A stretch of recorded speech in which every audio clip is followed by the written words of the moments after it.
Don't look at me like that. I am a mind flayer, yes. Without me, you would be a slave to the Absolute. Of all the things to be indebted to, a bloody mind flayer.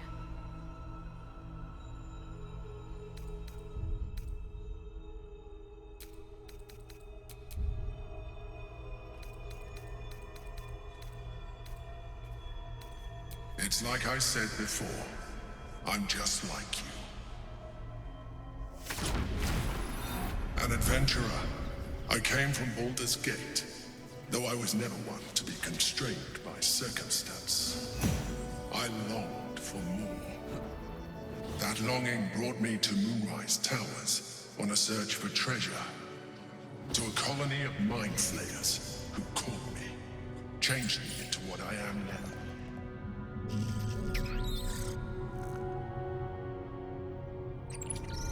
For years, I served the Elder Brain, the one you know as the Absolute.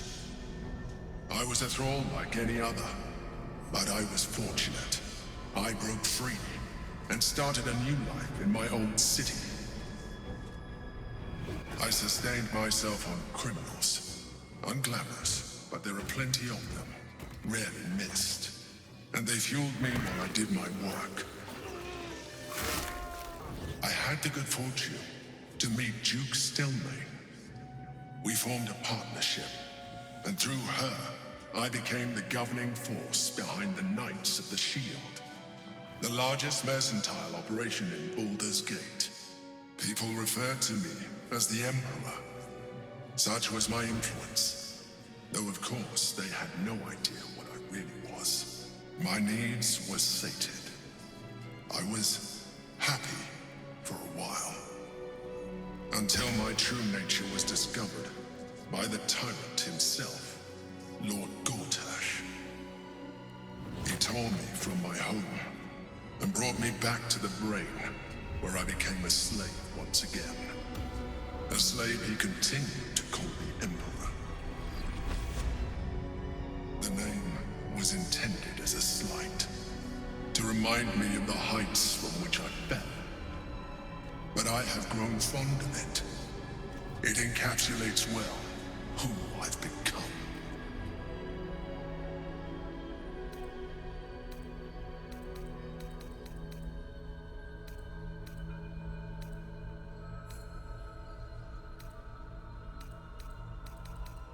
Prince Orpheus, son of the first leader of the Githyanki.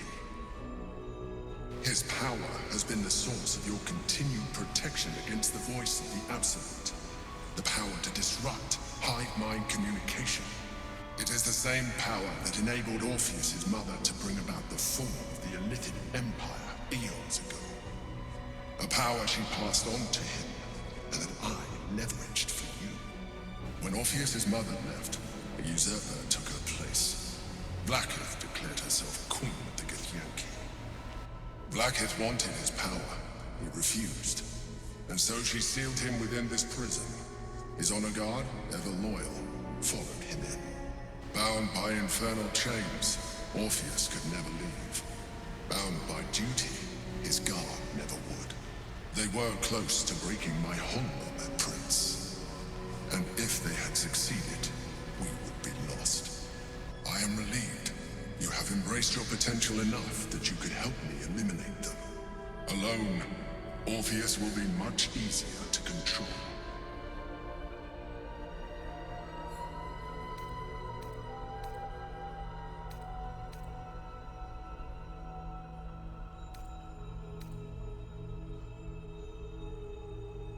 Most certainly Orpheus. He is a threat to her reign.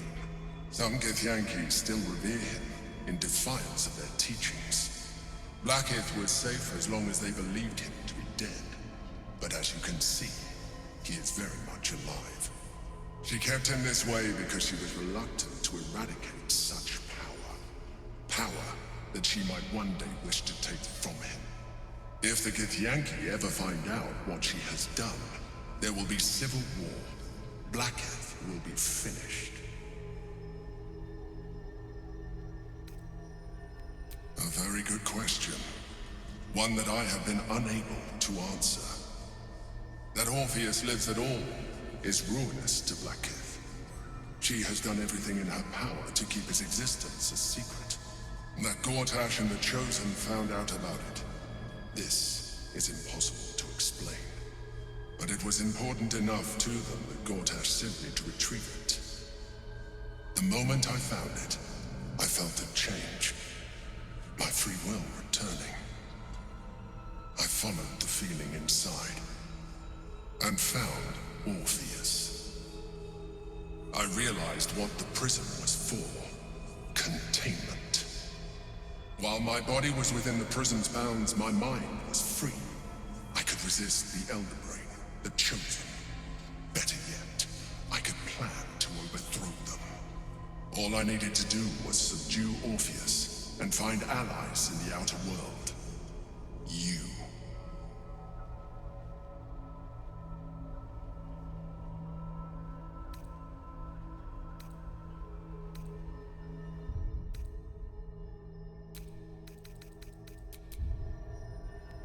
There may come a time when that is necessary, but there is no guarantee that his power would survive his passing.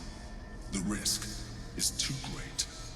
The moment his protection is gone, he would become enthralled to the Elder Brain, just as I would. We may look different, but to the Elder Brain we are already the same. Thralls in its design.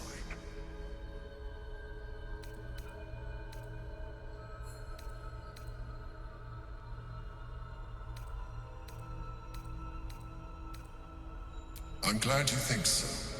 I agree. But there is one thing that you have that I do not. My original body was destroyed when I transformed. Yours continues to limit you. As an Illithid, I have far surpassed who I ever was before.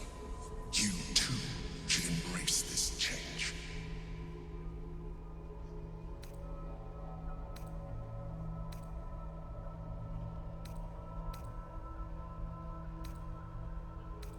I believe we'll have a better chance of defeating the Elder Brain if you embrace your latent Illithid potential. I've been studying you for a while now. I believe I can trigger the next stage of your tadpole's life cycle while continuing to preserve your independence. You have seen what I can do. Imagine yourself with the same strength, the same intelligence, the same devastating beauty. If you let me, I can evolve you.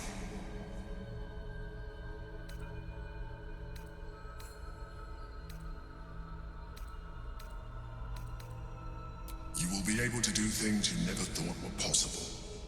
There will be physical alterations, of course, but only partial. You will retain most of your current form, and you will soon see that the benefits outweigh any perceived loss.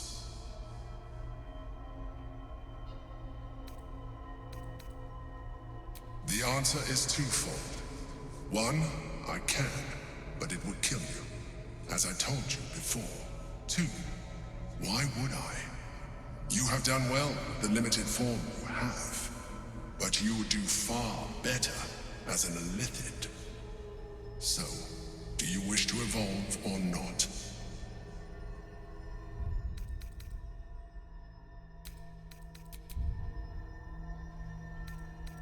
Even as you say the words, you feel a lurch of disappointment.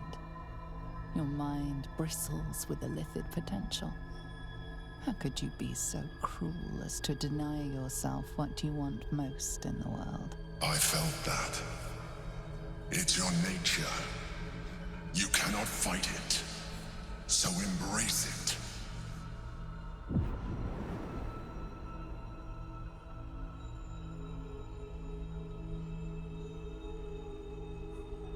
It wants to evolve, but it cannot do so alone. It must commune with another.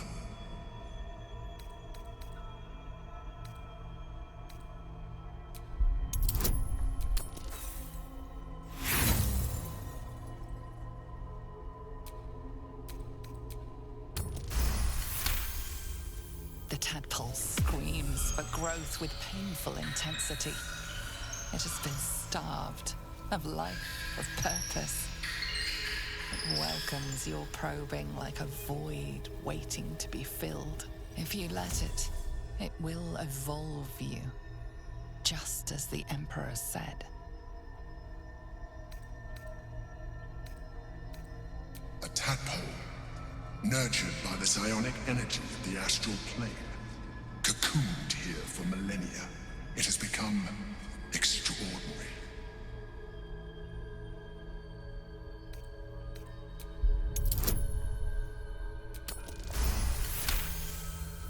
A wave of disappointment, stronger than any you've ever felt. And then stillness. You've resisted your illithid instincts. For now. You are not ready yet. Keep hold of it then, until you are. It has enough vitality to further your evolution, and your allies. Perhaps you will be more inclined to try it when you see more of what our enemy can do. But we mustn't lose focus. We need to resume our journey. You heard the Chosen. The brain has gone to the city, and the army marches to follow. We must not let them reach it. We must find the brain, and bring it under our control.